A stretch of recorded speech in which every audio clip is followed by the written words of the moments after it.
जय सिया राम। श्री एकादश मुख हनुमत कवच का पाठ हिंदी और संस्कृत में।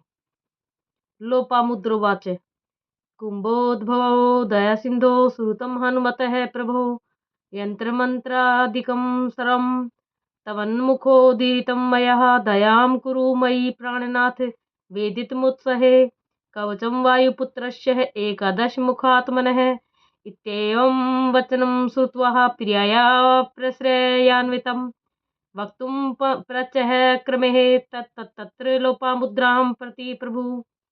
अगस्त्य पत्नी लोपामुद्रा ने महर्षि अगस्त्य जी से कहा, हे दया सागर, कुंभ से उत्पन्न प्राणनाथ, आपने तो मुझे अपने मुख से ही श्री हनुमान जी का यंत्र मंत्र तंत्र आदि सभी कुछ बताया। इसके अनंतर वायुपुत्र एकादश मुख वाले हनुमान जी के कवच को जानने की मेरी अपूर्व इच्छा है, जिसे दयापूर्वक आप बताने की कृपा करें। इस प्रकार अपनी पत्नी प्रिय पत्नी के वचन सुनकर लोपामुद्रा से अगस्त्य जी ने इस प्रकार कहा। अगस्त्य उवाच नमस्कृत्वा रामदूतं हनुमन्तं महामतिं ब्रह्मप्रोक्तं तु कवचं शृणु सुंदरी सादरात। हे सुंदरी, सृष्टि विधायक ब्रह्मा द्वारा कथित एकादश मुख वाले हनुमान जी के कवच का वर्णन मैं करता हूँ, जिसे तुम श्रद्धा भक्ति से सावधानी पूर्वक सुनो। इस प्रकार कहकर अतुलित बुद्धि वाले रामदूत हनुमान जी को प्रणाम करके महर्षि अगस्त्य जी ने इस प्रकार कहा।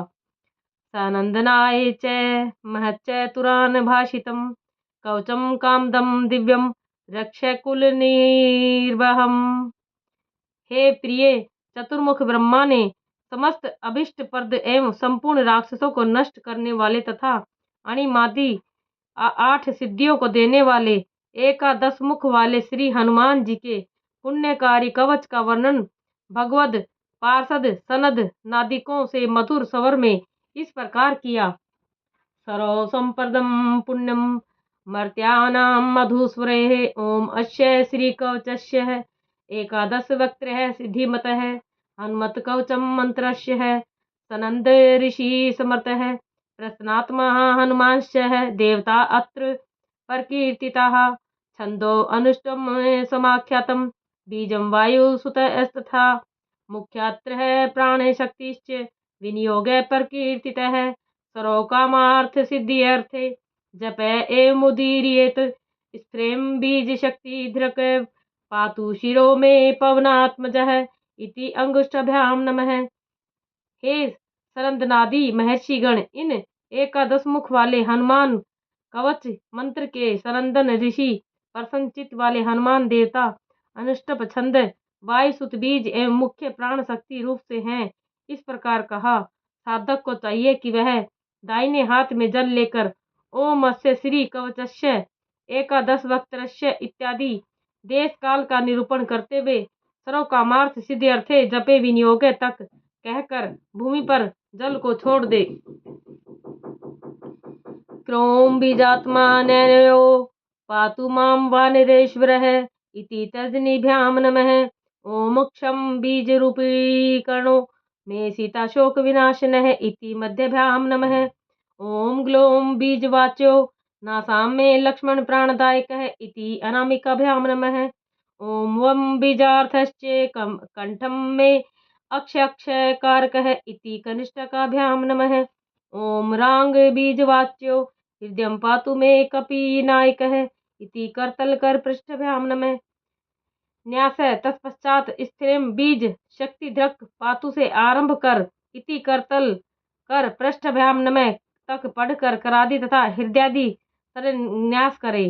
कवचम ओम वम बीज कीर्तितः पातु बाहु में चा अंजनी सुतः। ओम राम बीजम राक्षसेन्द्रस्य दर्पः पातु चोदरम। सोम बीजमयो मध्यम में पातु लंका विदाहकः। ह्रीं बीजधरो गुहां में पातु देवेंद्र वंदितः। रम बीजात्मा सदा पातु चोरु में वार्धिलंघन। सुग्रीव सचिवः पातु जानुन में मनोजवः।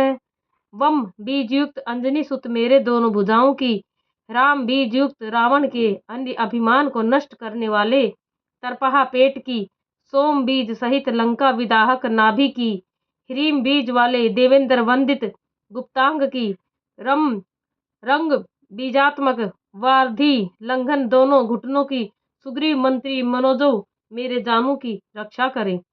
आपाद मस्तकम पातु रामदूतो महाबल पूर्वे वानर वक्त्रो माम चा अग्नेयाम क्षत्रियांत कृत दक्षिणे नारसिंहस्तु नरकृत्याम गणनायक वारुण्याम दिशि माम व्यात खगवक्त्रो हरीश्वर वायव्याम भैरव मुख कौबेर्याम पातु मे सदा क्रोडाश्य पातु माम नित्यमिशान्याम रुद्र रूप धृक इसी प्रकार महाबली रामदूत पैर से लेकर मस्तक पर्यंत मेरे सभी अंगों की रक्षा करें तथा वानर मुख वाले पूर्व दिशा में, परशुराम आकृति वाले आग्नेय में और नरसिंह वक्त्र वाले दक्षिण में, गणेश मुख वाले नैऋत्य में एवं गरुड़ मुख वाले कपीश्वर पश्चिम में, भैरव मुख वाले वायव्य में, वराह मुख वाले उत्तर में तथा रुद्र मुख वाले ईशान दिशा में मेरी निरंतर रक्षा करे।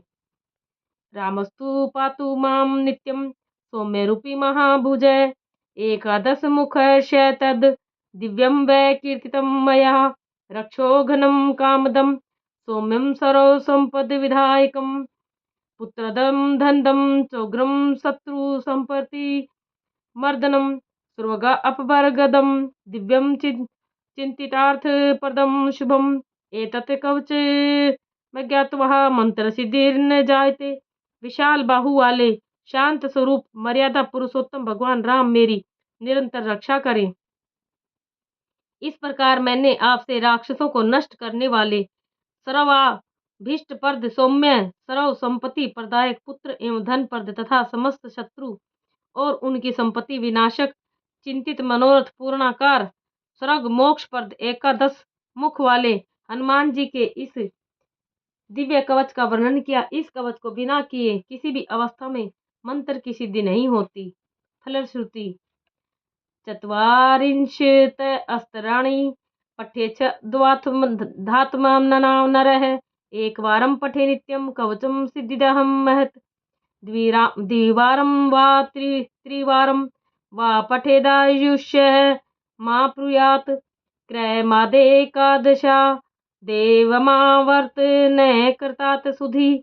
मनुष्य को चाहिए कि वह अत्यंत श्रद्धा भक्ति पूर्वक 40,000 बार इस कवच का पाठ करे तथा सदैव एक बार पाठ करने से यह कवच सिद्ध हो जाता है। इसी प्रकार 2 या 3 बार नित्य पाठ करने से अपमृत्यु अकाल मृत्यु का नाश एवं आयुष्य वृद्धि कारक होता है। जो साधक नित्य इस कवच का 11 बार पाठ करता है उसे निश्चित ही वर्ष भर के भीतर निसंदेह हनुमान जी का साक्षात्कार दर्शन प्राप्त हो जाता है और वह जिन जिन कामनाओं की इच्छा करता है वे सभी अवश्य ही उसके पूर्ण होते हैं। हे प्रिय, ब्रह्मा ने सनंद नादि ऋषियों से जिस प्रकार इस कवच का निरूपण किया था उसे मैंने तुम्हारे समक्ष संपूर्ण रूप से कहा। वर्षांति दर्शनम साक्षात् लभते न अत्र संशय है यम यम चिंत्यते कामम तम तम प्राप्नोति पुरुषः ब्रह्मोदीरितमेतद्वि त्वाग्रहे कथितं महत् इत्येव मुक्त्वा कवचं महर्षि सतुष्गुणि बभूवेन्दुमुखीं निरीक्ष्य संश्चेचिता अपि तदा तदीपादो ननामा अति मुदा सवभरुतुः। इस प्रकार महर्षि अगस्त्य जी ने इस कवच का चंद्रमुखी लोपामुद्रा के समक्ष वर्णन कर मौन हो गई। तत्पश्चात अत्यंत प्रसन्न चित्त वाली उस लोप मुद्रा ने अपने परम आराध्यापति अगस्त्य जी के चरणों में अत्यंत श्रद्धा भक्ति युक्त हो प्रणाम किया। हनुमत महा उपासना एकादश मुख हनुमत कवचम समाप्तम।